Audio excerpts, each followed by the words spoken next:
প্রিয় দর্শক, আজকে আমি আপনাদেরকে কিছু গুরুত্বপূর্ণ তথ্য বলবো। এখন এই মুহূর্তে আমার হাতে আইছে গুরুত্বপূর্ণ।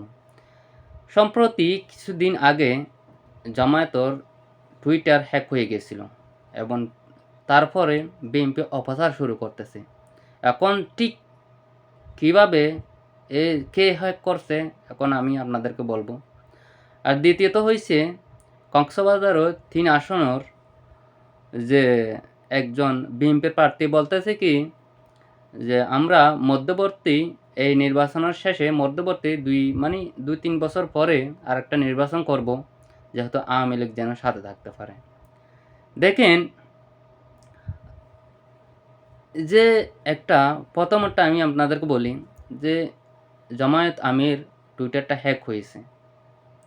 কারা করছে, কি করছে এখন তো জনসম্মুখে সবাই দেখতেছে। সে বিষয়ে জামায়াত আমির সবার কাছ থেকে দুঃখ প্রকাশ করছে, ক্ষমা চাইছে।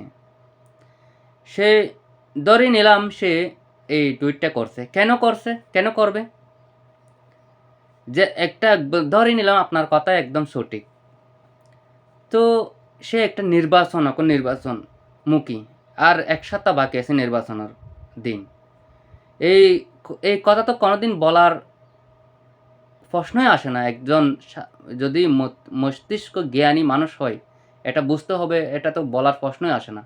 আর তাকে এই বিষয়কে কেন্দ্র করে আর কিছু ছাত্রদল আর আওয়ামী লীগ এখন মিলে একাকার হয়ে আর বামপন্থীরা মিলে একাকার হয়ে বিশ্ববিদ্যালয়ের আনাচে কানাচে মানে তাদের মিছিল করতেছে শফিকুর রহমানের বিরুদ্ধে। দেখেন কত রকম ষড়যন্ত্র। তারা বলছে শফিকুর রহমান এটা বলছে, এটা ক্ষমা চাইতে হবে।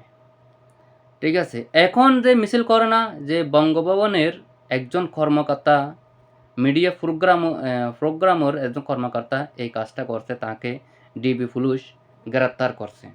দেখেন, এই ডিবি এবং গোয়েন্দা, এনএসআই, ডিএসএফআই সবাই কিন্তু ভারতের দালাল বাংলাদেশের ভিতরে এখনো পর্যন্ত বসে আছে, গাট্টি মেরে বসে আছে। এগুলাকে যতদিন পর্যন্ত উচ্ছেদ করবে না, এতদিন পর্যন্ত বাংলাদেশ কোনোদিন শান্ত হিসেবে থাকতে পারবে না। এটা আমার মত। আপনি মত দিতে পারেন। আমি মনে করি পুলিশের উপরে ঊর্ধ্বতন কর্মকর্তা, ডিজির এবং এনএসআইয়ের সবখানে এই যে বসে আছে কিভাবে একটা সুন্দর রাজনীতি করার, বাংলাদেশ সুন্দর একটা রাজনীতি আসতে দিতেছে না। যদি বাংলাদেশে সুষ্ঠু একজন সরকার আসক, তখন যারা ঘুষ খায়, দালাল, বাংলাদেশের পক্ষে কথা বলে না, ঘুষের লেখাপড়া করে চাকরি করে, এখানে ঘুষের মাধ্যমে তারা চাকরি করে, তাদের অর্থনীতি, আয় সব কিছু বন্ধ হয়ে যাবে। এই জন্য দেখেন বাংলাদেশের তরুণরা সবাই বলতেছে একটা ভালো রাজনীতি, যেন ঘুষবিহীন সুন্দর আইন শৃঙ্খলা বাহিনী একটা রাজনীতি। কিন্তু বড় বড় অফিসে কর্মকর্তারা এটা চাইতেছে না। যেহেতু বাংলাদেশ আরও পিছিয়ে যায়, এটা চাইতেছে। এটা সম্পূর্ণ হয়েছে ভারতের এজেন্টের কাজ। আর দ্বিতীয়টা হয়েছে এখান কক্সবাজারের এমপি, সে আওয়ামী লীগের যেগুলা মাঠকর্মী, ছোটোখাটো আওয়ামী লীগের সাপোর্টার আছে, তাদেরকে বলতেছে আমাদেরকে ভোট দাও, আমরা আর একটা নির্বাচন করব মধ্যবর্তী। এগুলা বলে কি ভোট টানতে পারবে? কোনো দিন যারা টানতে পারবে, যারা হয়তো একদম আওয়ামী লীগের জন্য পাগল, খারাপ করলেও বুঝে না, ভালো করলেও বুঝে না, হয়তো তাদের ভোট পাবে। কিন্তু ভালো একজন মস্তিষ্ক একজন ব্যক্তির ভোট কোনোদিন পাবে না।